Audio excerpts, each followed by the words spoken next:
की फाता का मामला, हाँ उनकी फाता का मामला, ये नबी के बेटे हैं, शहजादे मुस्तफ़ा के इमाम जाफर सादिक। एक बात और बता दूं, बुरा ना माने तो मेहरबानी करो, हम कुछ लोग ये कहते जी बाप दादा से ऐसा होता चला रहा, हम क्यों छोड़ दें। तो साहिब जैसे जैसे इल्म बढ़ता है वैसे वैसे अमल बढ़ता है। हमारा हिंदुस्तान तो बहुत बाद की बात है, इससे पहले बहुत मदीने के अतराफ में ईमान फैला है, बहुत देर के बाद यहाँ तक पहुँचा है। तो कुछ रस्में आज भी हमारी गलत हैं। लोग 22 तारीख को समझते हैं हज़रत इमाम जाफ़र सादिक रहमतुल्लाह तआला अलैह के विसाल की तारीख है। 22 नहीं 15 तारीख है रजब की, 15 तारीख है। 22 तारीख इमाम जाफ़र सादिक की नहीं है, उसमें और बुजुर्गान दीन, इमाम बुखारी की भी है, हज़रत अमीर माविया की भी है, बहुत सारी हैं ऐसी जो कई बुजुर्गों की तारीख है ये। मगर मेहरबानी करो, और ये कहते हैं ना कुंडों की फाता, कुंडों की फाता, कुंडों पे भी कुंडों की कोई फाता होती है यार। फातहा जो है इमाम जाफर सादिक रहमतुल्लाह तआला अलैह की है, फातहा उनकी है, ये कुंडों की नहीं है, कुंडों पे हो रही है। उल्टा ही कर लिया सबने, हैं? समझने ना मेरी बात। तो मेहरबानी करो 15 तारीख को अपने घर पे फातहा का एहतमाम करो, और लाओ उस इमाम की बात कर लूं, फिर उस नबी की सखावत का भी पता चल जाएगा। तवज्जो है, वो नाराज तो होकर नहीं बैठे हैं, हाँ नाराज मत होना, अगर हो भी जाओगे क्या बिगाड़ लोगे, इतना ही डर है जब तक रोड हाथ नहीं आ रहा है। खैर अल्लाह सलामत रखे, ये मुस्तफ़ा के इश्क के रिश्ते हैं मेरे और आपके, वरना कभी मैंने तुम्हें नहीं देखा फेस टू फेस, तुमने मुझे नहीं देखा, या अल्लाह माशाअल्लाह किसी ने देखा भी होगा, और मैं कहने लगूँ यार तुम्हारा प्यार मुझे यहाँ तक लेकर के आया। प्यार कैसे ले आएगा, कभी जाना ही नहीं तो प्यार कहाँ से हो गया। ये तो आप बताऊंगा ना कैसे लगे तुम मुझे, आने से पहले कैसे कह दूं तुम्हारा प्यार यहाँ तक ले आया। ठीक है जी, तो रिश्ते मजबूत करो, रिश्ते ईमान के रिश्ते मजबूत होने चाहिए। इमाम जाफर सादिक, अल्लाहु अकबर, तेरी नस्ल पाक में है बच्चा बच्चा नूर का, तू है ऐने नूर, तेरा सब घराना नूर का। अल्लाहु अकबर। कुछ लोग हैं कपड़ा बेचने आए, नबी के घराने की शान देखो, कपड़ा बेचने के लिए कुछ लोग आए, तो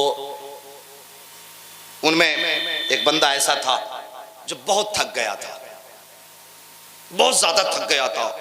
उसने 1000 रुपए का कपड़ा बेचा, उस वक्त का रुपया। ये ना कहे कोई आज इमाम जाफर सादिक की आज की कहानी है, बहुत पुरानी बात है। 1000 रुपए का कपड़ा बेचा। उसने कहा यार नींद लग रही है। वो सोचने लगा कहां सोऊं जाकर के। जब गया ना तो सामने मस्जिद में पहुंचा, मस्जिद में जाके थैली रखी, दाएं बाएं देखा, देखा एक जवान है जो अल्लाह की इबादत में मसरूफ है। ये इसने क्या काम किया, सो गया। जब आंख खुली ना इसकी, तो वो उसके 1000 दिरहम जो थे ना, वो थैला था ही नहीं वहां। हाँ थैला था ही नहीं। इसने दाएं देखा बाएं देखा, इनने सोचा अब कोई आया नहीं गया नहीं, इसी ने चुराया होगा। अल्लाह अकबर। वो जवान कोई और नहीं, इमाम जाफर सादिक रहमतुल्लाह तआला अलैह। और ये किसके बेटे, इमाम बाकिर के।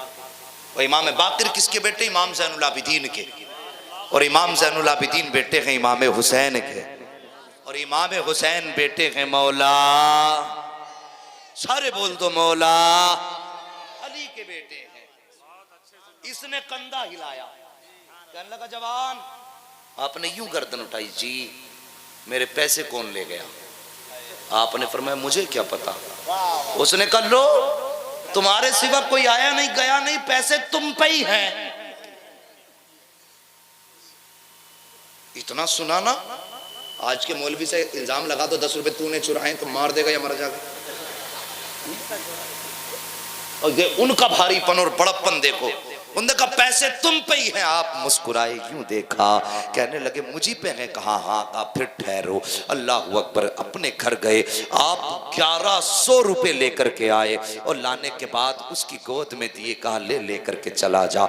जब वो लेकर के अपने साथियों के पास पहुंचा, उन्होंने जब उसके हाथ में थैला देखा, एक कहने लगा यार बड़ी बेफिक्री की नींद सोता है, तू सो रहा था, तेरा मुंह खुला था, हाथ इधर पड़े थे पैर उधर पड़े थे, ले मैं तेरे पैसे उठा कर करके ले आया था, कोई लेके चला जाता तो क्या होता। इसने इतना सुना है आंखें बरसने लग जाती है, इसकी आंख में आंसू शुरू हो जाते हैं। साथी ने कहा था यार बता तो सकी, तुझे तो पैसे मिल गए हैं, डर तब तक था ना जब तक नहीं मिले थे, रोना तो तब था जब पैसे न थे, अब मिले तो क्यों रो रहा है। उसने कहा यार बात पैसों की नहीं है, बात उस जवान की है, वो कितना भला जवान है, वो कितना शान वाला जवान है, वो तो अल्लाह की इबादत में था। मैंने उस पे चोरी लगाई, मैंने उस पे इल्जाम लगाया, उसने मुझे गाली नहीं दी, उसने मुझे डांटा नहीं, बल्कि 1100 रुपए अपने घर से लाके मुझे दे दिए थे। इतना सुना है सारे साथी दौड़े गए, चल मस्जिद की तरफ। जवान का नाम क्या है का पता नहीं है, कहाँ रहता है का ये भी नहीं मालूम,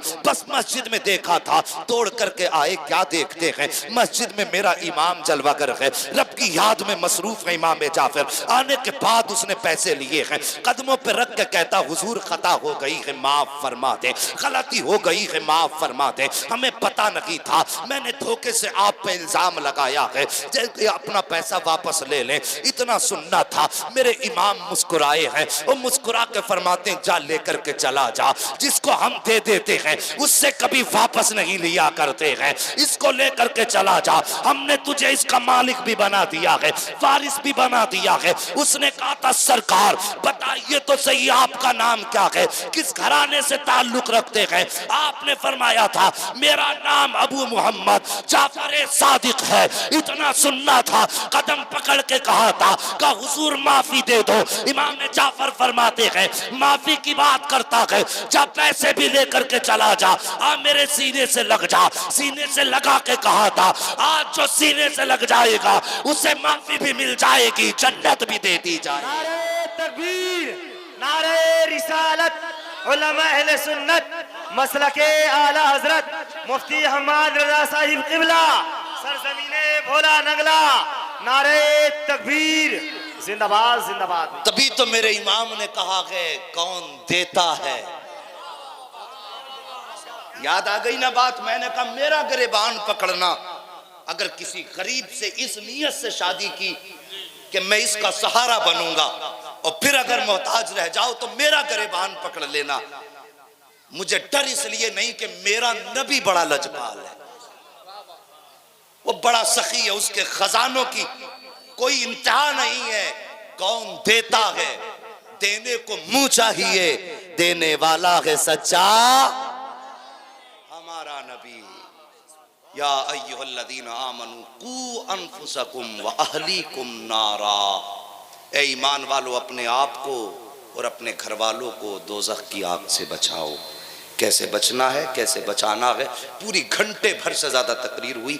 पूरी तकरीर का मतलब ये था बेटियों को पर्दे में रखो, शहजादियों तुम पर्दा करो, तुम्हारा पर्दा क़यामत के दिन बाप के लिए जरिया निजात बनेगा, औलाद के लिए जरिया निजात बनेगा, शोहर के लिए जरिया निजात बनेगा।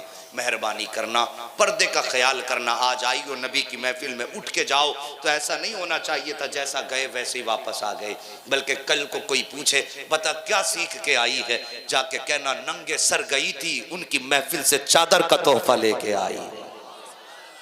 बस ये एक तोहफा कौम की बेटियों के लिए। और जवानों तुम भी अपनी नजरों पे कंट्रोल करो, तुम्हारी नजरें किसी बेटी की आबरू को तकने के लिए नहीं बल्कि बेटियों की इज्जत बचाने के लिए नजरें उठनी चाहिए।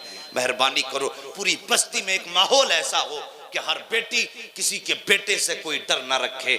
अगर वो तन्हा हो और कोई मुसलमान नजर आए तो घबराए ना, बल्कि सोचे कि अब मुझे कोई फिक्र नहीं है, इज्जत को बचाने वाला मुस्तफा का उम्मती आ रहा है।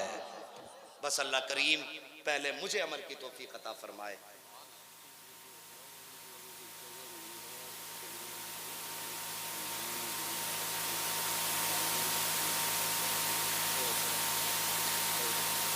कोशिश ये करें कि हम अपनी जिंदगी में नजरों की हिफाजत करेंगे और साहिब अपने जीते जी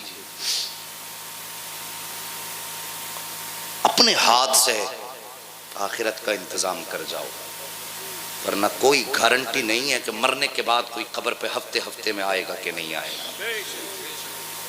अगर यकीन ना हो तो अपने बारे में सोचना कि हम अपने दादा की कब्र पे कितने जाते हैं, हमें निशान भी याद हैं कि नहीं उनके।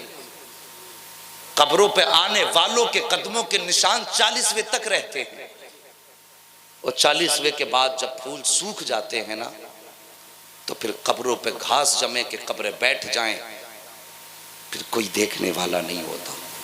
फिर कब्र में लेटने के बाद नजरें तरस जाती हैं अपनों की आहट सुनने के लिए। उम्मीदें करते हैं कोई तो हो जो कुछ हमारे लिए कर दे, कोई तो हो जो हमारे लिए कम से कम 10-5 खर्च कर दे। फिर कोई खर्च नहीं करता। सारी दौलत हम कमाएंगे, अपने बाद वालों के लिए छोड़ जाएंगे, वो अपने बाद वालों के लिए छोड़ जाएंगे।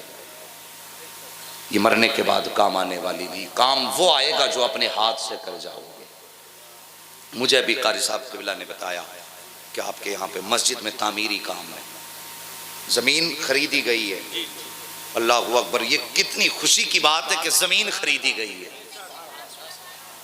एक दौर वो था कि मस्जिद नबवी की ज़मीन खरीदी गई थी और सहाबा पत्थर ढो के ला रहे थे, तो नबी ने नबुव्वत वाला कांधा लगा दिया और पत्थर जब उठाया, सहाबा ने कहा था आका गुलाम हाजिर हैं, मस्जिद बनाने के लिए आपको क्या जरूरत पड़ी है?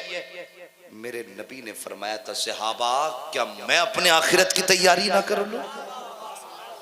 अल्लाहु अकबर, ये तालीम थी उम्मत के लिए, वरना वो तो वो हैं कि बस उनके एक अबरूए करम के इशारे से करोड़ों बख्शे जाएंगे। हाँ, मेहरबानी करो, अपने जीते जी, बड़ी खुशी की बात है आपने मस्जिद की जमीन खरीदी है, अपने खून पसीने की कमाई से खर्च कर